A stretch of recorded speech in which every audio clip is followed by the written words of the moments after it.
ఇక డీటెయిల్స్ చూస్తే ఫామ్ హౌస్లో కూర్చొని రాజకీయం చేస్తేనో, తెల్లబట్టలు వేసి మందు తాగితేనో ప్రజాక్షేత్రంలో నడవదని, ప్రజల మధ్యలో తిరిగి వారి పక్షాన నిలబడిన వాళ్లనే ప్రజలు ఆదరిస్తారని జనగామ ఎమ్మెల్యే ముత్తిరెడ్డి యాదగిరి రెడ్డి అన్నారు. తరిగొప్పుల మండల కేంద్రంలో జరిగిన బీఆర్ఎస్ ఆత్మీయ సమావేశంలో ఆయన ఆసక్తికర కమెంట్స్ చేశారు. తన పనితీరు బాగుందని, సాక్షాత్తు సీఎం కేసీఆర్నే ప్రశంసించారని, బాగా పని చేసుకోమని దీవించారని అన్నారు.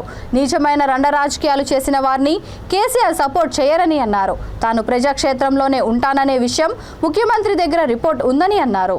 మంత్రులందరి ముందే యాదన్న నీకు ప్రజాక్షేత్రంలో బ్రహ్మాండంగా ఉంది, మరింత మెరుగుపరుచుకోమని, ముందుకు పో అని స్వయంగా సీఎం అన్నారని చెప్పారు.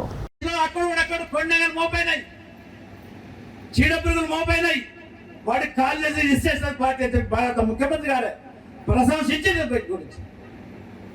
కూర్చొని నడవది పట్టణంలో బండి వైటి కాలం చేసి గెస్ట్ హౌస్ లో పడ్డ రాజ్యమేరి బగ్గ తాగి సోపడలు వేసుకొని యాన్నో కూర్చొని వానుకో వెనుకసాడు పోసి ఇది చేస్తే నడవాలి. ప్రజాక్షేత్రంలో నిలబడాలి, తల ఒక్కి ప్రజాక్షేత్రం మండు తిరగాలి, ప్రజల పక్షాన్ని నిలబడాలి.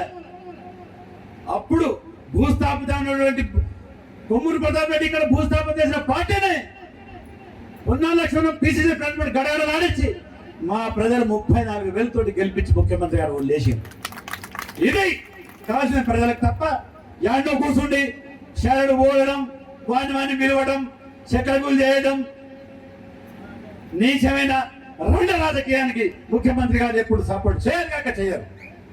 నేను బ్రతుకున్నంత వరకు, మా ముఖ్యమంత్రి గారు బ్రతుకున్నంత వరకు ముత్తిరెడ్డి గారు ఇది రణక్షేత్రంలో ఈ క్షేత్రంలో ఉంటాడు, ప్రజా మధ్యలోనే ఉంటాడు, సేవ చేస్తూనే ఉంటాడు. బాధాప్త ముఖ్యమంత్రి గారి సన్నిధిలో ఉన్నది రిపోర్టు. యాదన్నా అక్కడ 5-6 ఎమ్మెల్యేలు చెప్పిండు, మంత్రులు పక్కనే ఉన్నారు, మిట మీద కొట్టుకుంటుంటే ఒక్కొక్కరికి ముందడే చెప్పిండు మీరు దిద్దుకోండి మీ కాన్స్టిట్యూన్సీలు. యాదన అనేది బ్రహ్మాండంగా ఉన్నది ప్రజాక్షేత్రంలో, అందరి ముందడే చెప్పిండు మా ముఖ్యమంత్రి గారు.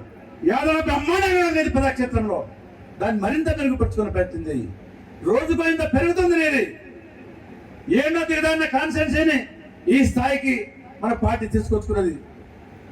కాపాడుకుందాం, ముందుకు పోయాలని అని చెప్పి సాటి ముచ్చని నేటి ముచ్చట కాదు, ఇది సర్రాసుగా మంత్రుల ముందటే చెప్పిండు మా ముఖ్యమంత్రి గారు చెప్పి బాధాప్తారని చెప్తున్నాం, ఈ సభలను చెప్తున్నాను. ఇది మా ముఖ్యమంత్రి గారి లక్ష్యం. అదే సమయంలో అన్నాడు కోతులు కొండలు అక్కడక్కడ మోపైనాయి, పార్టీ మెడల్ ఇరిసేస్తారని కూడా చెప్పిండు బాధాప్త.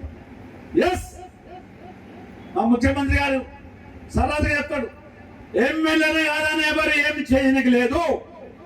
ఎమ్మెల్యే గారికి 10 రూపాయలు ఇచ్చినా, 100 రూపాయలు ఇచ్చినా, 1,00,000 ఇచ్చినా, 1 కోటి ఇచ్చినా ఎమ్మెల్యే గారిని ఎండ పెట్టుకోపోయి కోడి పిల్లల మాదిరిగా తిరుగుతాడు. ఏ గ్రామానికి ఏం కావాలా, రోడ్డు కావాలా, ఇల్లు కావాలా, ముగిలి కావాలా, గుడిసె కావాలా, చిచ్చి రోడ్డు కావాలా, మంచి నీరు కావాలా, అంగన్వాడి నిలయం కావాలా, బడి కావాలన్నా, గుడి కావాలా అన్నది ఎమ్మెల్యే గారు తెలుస్తుంది. మీరేం చేయాలన్నా ఎమ్మెల్యే గారు చేయాలని చెప్పి